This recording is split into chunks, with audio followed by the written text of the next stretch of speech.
want to pay for the wrong done.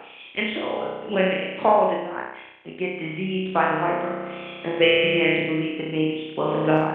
And then as he continued to minister and heal the people who were sick, it began to grow, and they began to form and develop a relationship and a bond.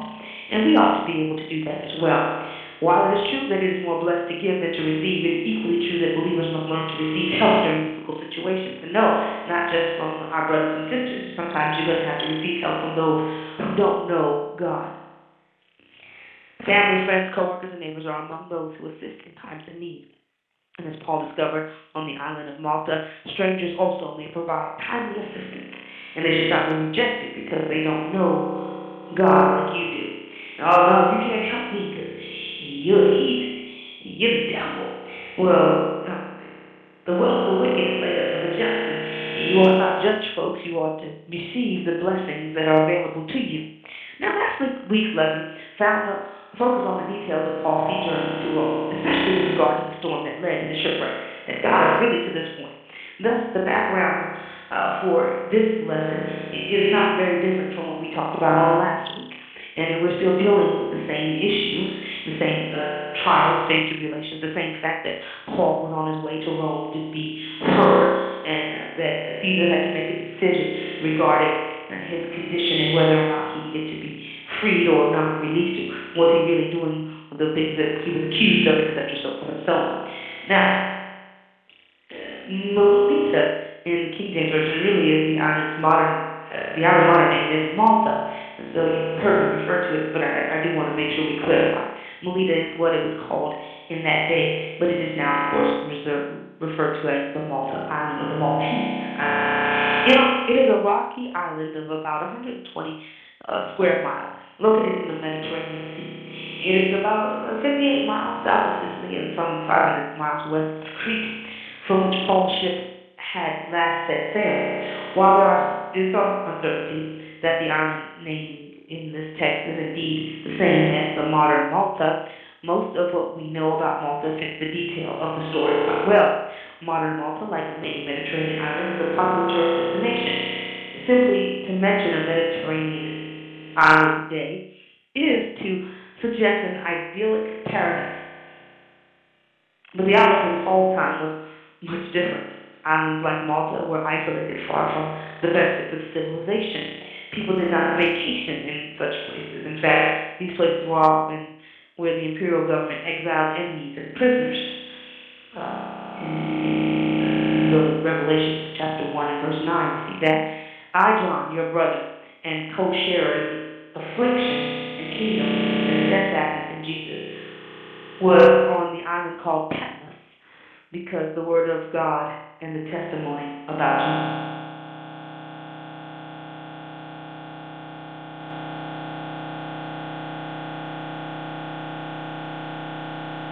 In the islands, remote places, we kind of do the same thing when we're trying to deal with those who we've imprisoned. But unfortunately, we are not able to effectively continue that stance because we've run out of room. So we've been now bringing prisoners closer and closer to our doorsteps or near our homes because there's no place else to put them. Now, in pagan Paul's time, a shipwreck was commonly understood as a sign of God's displeasure. So, if you were shipwrecked, something must be going on. There must be something amiss in your situation. Likewise, for Bible-believing Jews, being the victim of a storm might appear to be a sign of God's wrath. Now, we know that that's not really what's going on here. They just wouldn't listen. They wanted to leave before the time. Paul tried to warn them that this is not the time to start traveling on the seas, but it didn't matter to them because Paul was, after all, simply in prison. And they needed to get these prisoners to Rome, so it didn't matter what Paul was saying. They needed to get the prisoners to Rome. And after all the things he had said, they found out everything he was telling them was true. So they began to trust in this prisoner named Paul. Now, Jonah had famously been a victim of a storm that God sent. Now, was the case for Paul, who emerged from the shipwreck to find himself on a remote island, the same? No, it was not quite the same, although they have similarities, but there are also differences that make the story day. Was the whole story of Paul's imprisonment leading to a disastrous climax, an indication that Paul was God's enemy? What adversity meant for Paul lies at the very center of the story. So we have to find out, was he really in the same place as Jonah, who was in a place of being at war with God or running from God? Paul was running to God or running to do the work of God. So it was a kind of different situation. It was not the same kind of situation as we would find in the story of Jonah. Now it is definitely time for me to take this break. And we're going to go ahead and cut to a break. We'll be right back after this, but we have to definitely engage in a break and know what's going on. But we thank God for each and every one of you tuning into the broadcast and being a part of what God is doing right here and right now. Hopefully you will be informed, transformed, uplifted, enlightened. But most of all, you will have the guts to tell somebody about Jesus. I'm your host, Nikki B, and we are delighted that you took the time to stop by, listen up. Hopefully there wasn't too much difficulties that made it unbearable for you to listen up on this day. But we do thank God for tuning in. And we will be right back. I'm Nikki B, hoping that you will have the guts to tell somebody about Jesus. We will be right back after this. We appreciate the support of all our subscribers, sponsors, and network partners. We would like to say a special thanks to Big Path. Big Path is one of our network partners who has integrated its advertising staff and administration to help R&G spread the good news. For a limited time, we are offering free advertisement packages for businesses and individuals who would like to promote their business, even if you work from home. Give us a call, 404-333-8423, to sign up. It's free. You can also visit the Rhythm and Gospel website and follow the links at www.rhythmandgospel.net. For your convenience, you can also text us. Just text free advertising to 404-333-8423, and a representative will get you started. Don't forget to spread the good news. If you're looking for free advertising, call 404-333-8423. Whether you're looking for a new Dodge car, truck, SUV, or minivan, or a certified used vehicle, Rob Landon's University Dodge is dedicated to providing you with the service you deserve. Stop by the dealership today and ask for Reverend Ronald T. Young, because you're only 15 minutes away from a great deal. That's Rob Landon's University Dodge, 5455 South University Drive in Davie, Florida. The number to call, 954-434-5995. That's 954-434-5995. Or you can contact Reverend Ronald T. Young directly by calling 305-910-7124. That's 305-910-7124. Remember, ask for Reverend Ronald T. Young.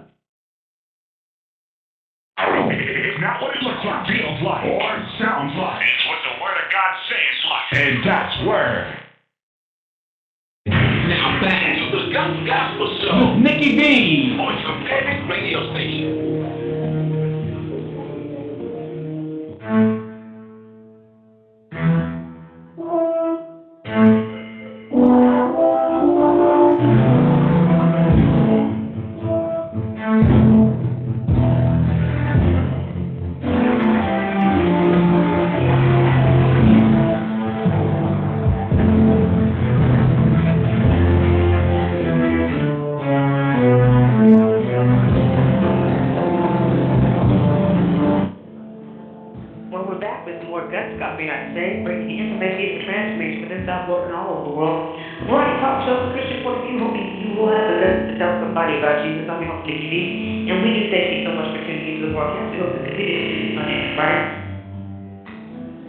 Mondays and Thursdays at 6 a.m. Eastern Standard Time, Tuesday, Wednesdays, and Fridays at 7 a.m. Eastern Standard Time, and Saturdays at 10 a.m. Eastern Standard Time. We do thank God for you all tuning into the broadcast and getting ready to give you a little news you can use or something like that. Maybe you will as well. And there's a brutal civil war in the GOP, and it looks like Karl Rove will be the first casualty. Grassroots Republican operatives and movement conservatives are quickly turning against the GOP establishment in the wake of the party's expensive defeat this election cycle. Republicans we spoke to this week voicing near universal disgust with the National Republican Party leaders in Washington's political class. who are seen as having put their personal finance interests above winning the election. As this internecine struggle gathers steam, the first target appears to be Karl Rove, the former Bush campaign mastermind who dictated much of the GOP strategy over the past decade.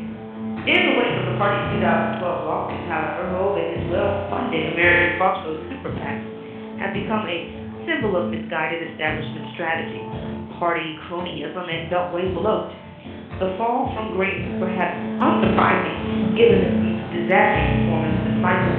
According to a new report, American Crossroads got a mere 1% return on its $104 million investment in 2012 races.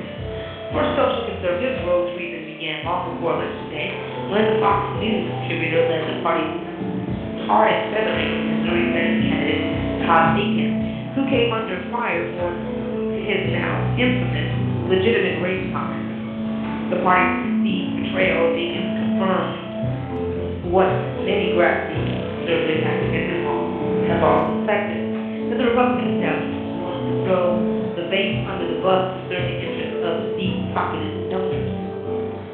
Chief among those critics is David Lane, a powerful evangelical kingmaker and conservative operative who organizes briefings between pastors and politicians in emails obtained by business